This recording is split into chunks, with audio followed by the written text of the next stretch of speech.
नमस्कार दोस्तों, आप सभी का एक बार फिर से स्वागत है हमारे चैनल दुर्गा भक्ति मार्ग में। आज मैं आप सभी को सुनाऊंगी माँ ब्रह्मचारिणी की कथा।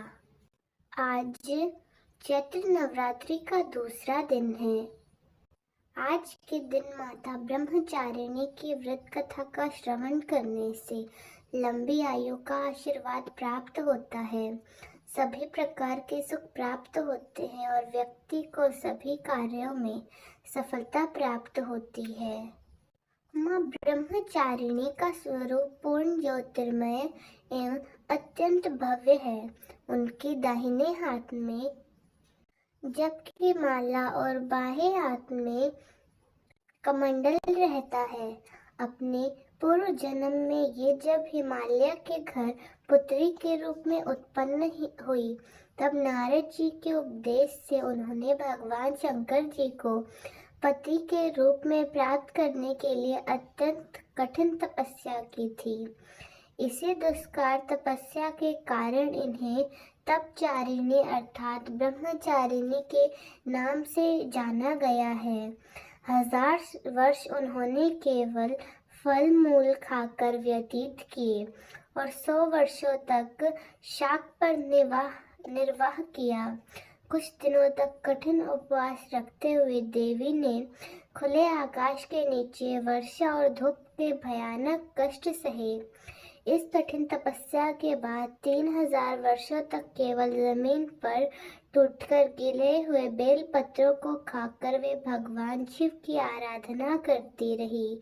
इसके बाद उन्होंने सूखे बेल पत्रों को भी खाना छोड़ दिया और कई हजार वर्षों तक वे निर्जल और निराहार तपस्या करती रही।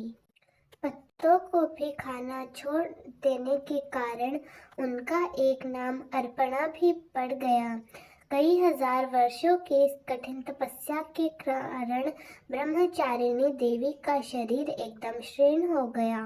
उनकी यह दशा देखकर उनकी माता मैना अत्यंत दुखी हुई और उन्होंने इन्हें इस कठिन तपस्या से विरक्त करने के लिए आवाज दी। ओ माँ, तब से देवी ब्रह्मचारिणी का एक नाम उमा भी पड़ गया। उनकी इस तपस्या से तीनों लोकों में हाहाकार मच गया।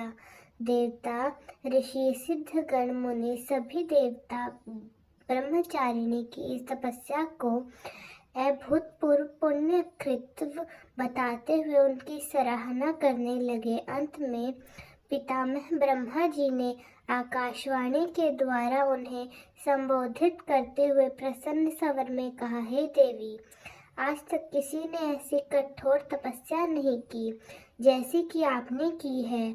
आपके इस अलौकिक कृत्य की चारों ओर से सराहना हो रही है। आपकी मनोकामना सर्वतो भवानी पूर्ण होगी। भगवान चंद्रमौली शिव जी तुम्हें पति रूप में प्राप्त अवश्य होंगे। अब तुम तपस्या से विरक्त होकर घर लौट जाओ। शीघ्र ही तुम्हारे पिता तुम्हें बुलाने आ रहे हैं। माँ ब्रह्मचारिणी की इस कठोर तपस्या को देखते हुए भगवान शिव जी ने कई बार उनकी परीक्षा भी ली। उस परीक्षा में देवी माँ सफल हुई और इससे प्रसन्न होकर महादेव भगवान भोलेनाथ ने माता ब्रह्मचारिणी को अपनी अर्धांगिनी स्वीकार किया, उन्हें आशीर्वाद दिया तथा उनसे विवाह किया। माँ दुर्गा का यह दूसरा स्वरूप भक्तों को पूर्ण फल देने वाला है। उनकी उपासना से मनुष्य में तप, त्याग, वैराग्य, सदाचार और संयम जैसे गुणों की वृद्धि होती है। जीवन के कठिन संघर्षों में भी व्यक्ति अपने कर्तव्य से विचलित नहीं होता। माँ ब्रह्मचारिणी ने देवी की कृपा से उस व्यक्ति को सर्वत्र सिद्धि और विजय की प्राप्ति होती है। लालसा से मुक्ति के लिए माँ ब्रह्मचारिणी का ध्यान लगाना बहुत ही श्रेष्ठ माना जाता है। दुर्गा पूजा के दूसरे दिन इन्हीं के स्वरूप की उपासना की जाती है। और इसी दिन साधक का मन स्वाधिष्ठान चक्र में उपस्थित होता है। इस चक्र में अवस्थित चित्त वाला योगी ब्रह्मचारिणी जी की कृपा और भक्ति सहज ही प्राप्त कर लेता है। प्रेम से बोलिए माता रानी की जय, माता ब्रह्मचारिणी की जय, माँ शारदा की जय, माँ भवानी की जय। अपने सभी भक्तों का दुख दूर करने वाली माता की जय। आइए सुनते हैं माता रानी की दूसरी कथा। एक राजा और एक रानी थी। बहुत दिनों तक उनके कोई संतान नहीं हुई। बहुत जप और तप करने के बाद कई सालों के बाद उनको एक संतान की प्राप्ति पुत्र रूप में हुई। अब राजा और रानी बहुत खुशी से अपना राजपाट संभालने लगे। कई दिनों तक ऐसा चलता रहा और देखते ही देखते पुत्र 4-5 साल का हो गया। एक दिन की बात है, रानी दोपहर में बच्चे के साथ सो रही थी और बच्चे की नींद खुल जाती है। वह उठकर बाहर की ओर जाने लगा, क्योंकि उसको बाहर जाने नहीं दिया जाता था। वह माँ को सोता हुआ देखकर बाहर जाने लगा। उसके मन में बाहर जाकर अपनी उम्र के बच्चों के साथ खेलने की इच्छा हुई और वह छुपकर बाहर चला गया। वह खेलते खेलते बहुत दूर चला गया और वह किसी दूसरे गांव में जा पहुंचा। इधर जब रानी की नींद खुली तो वह बच्चे को अपने पास न देखकर बहुत हैरान हुई। फिर बच्चे की खोजबीन शुरू हो गई। बहुत प्रयास करने के बाद सफलता हासिल नहीं हुई, अर्थात उनको बच्चा नहीं मिला। अब राजा रानी फिर से दुखी हो गए। अब वह बच्चा उस गांव में एक ग्वाले के घर पहुंचा तो ग्वाले ने उससे पता पूछा कि हे पुत्र, तुम कहाँ से आए हो। तो वह बच्चा अपने बारे में कुछ बता नहीं सका, क्योंकि वह अभी छोटा था। उसको कुछ पता नहीं था। वह केवल बच्चों के साथ खेलते खेलते दूर चला गया। तो ग्वाले ने कहा कि जब यह बच्चा अपना नाम ही नहीं बता पा रहा है तो इसको अपने पास रख लिया जाए। जैसे तुम्हारे 2 बच्चे हैं वैसे ही तीसरा हो गया। अब इधर वह बालक ग्वाले के बच्चों के साथ घुल मिलकर रहने लगा और कुछ दिन भी बीत गए। एक दिन ग्वाले की नजर उस बच्चे के हाथ पर पड़ी तो वह देखता है कि उसके हाथ में किसी का नाम लिखा हुआ है। तो वह बच्चे से पूछता है, पुत्र यह किसका नाम है। तो उस बच्चे ने कहा, यह हमारे पिताजी का नाम लिखा है। तो ग्वाले ने कहा कि हम आपके पिताजी का नाम ढूंढते हुए घर पर चलेंगे। अब देखिए उधर राजा शिकार पर निकल जाता है तो रानी रोज अपने बच्चे को इधर उधर ढूंढती है, क्योंकि माँ का हृदय था। वह दिन भर तड़पती अपने बच्चे की याद में इधर उधर बाग बगीचे में देखती कि कहीं मेरे बच्चे का कोई संदेश आ जाए। रानी यही सोचती कि इतने दिन बाद एक संतान हुई थी तो मैंने लापरवाही में वह भी अपने हाथ से गंवा दी।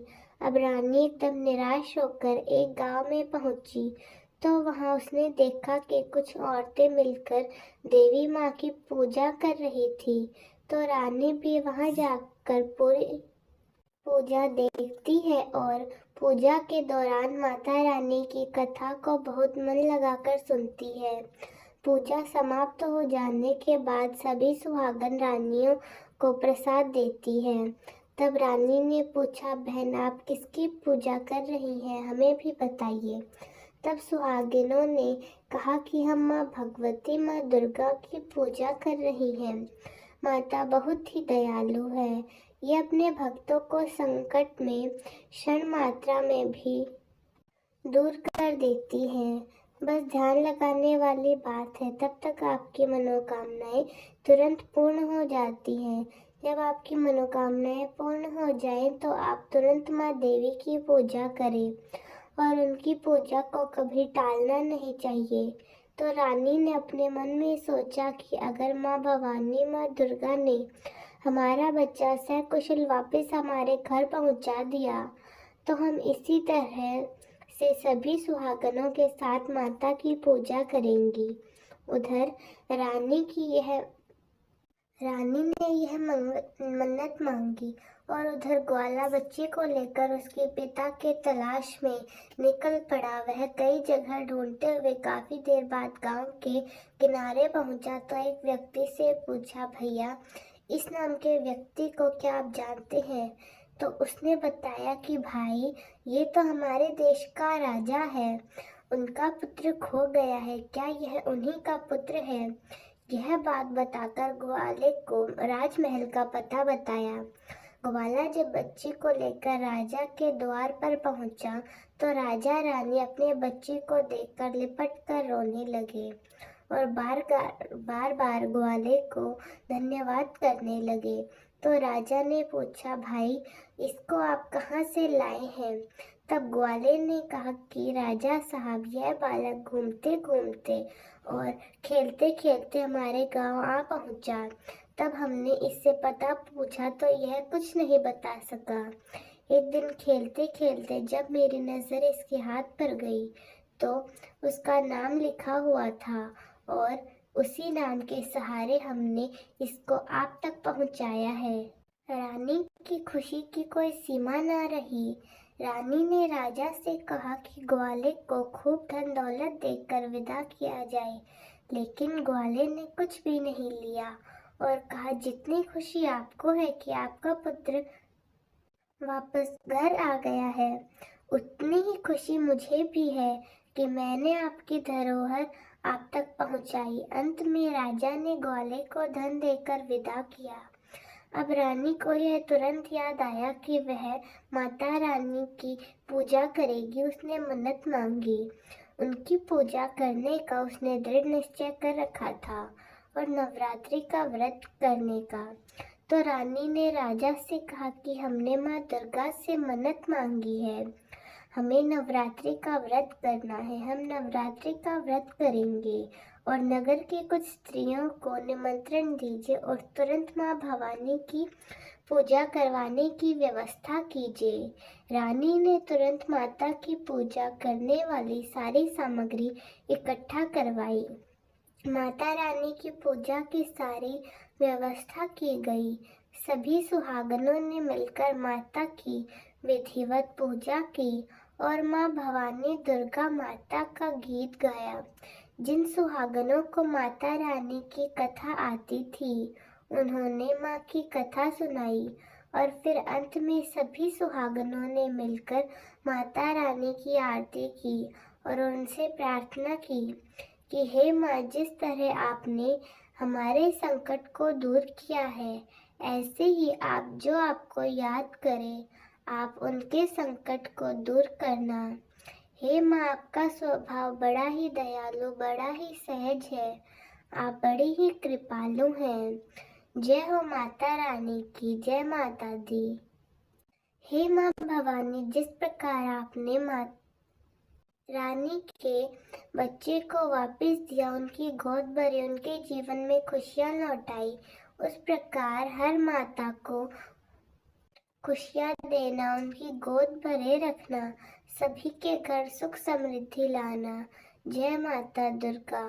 तो दोस्तों, कैसी लगी आपको हमारी आज की कथा? कमेंट्स में ज़रूर बताएं। धन्यवाद।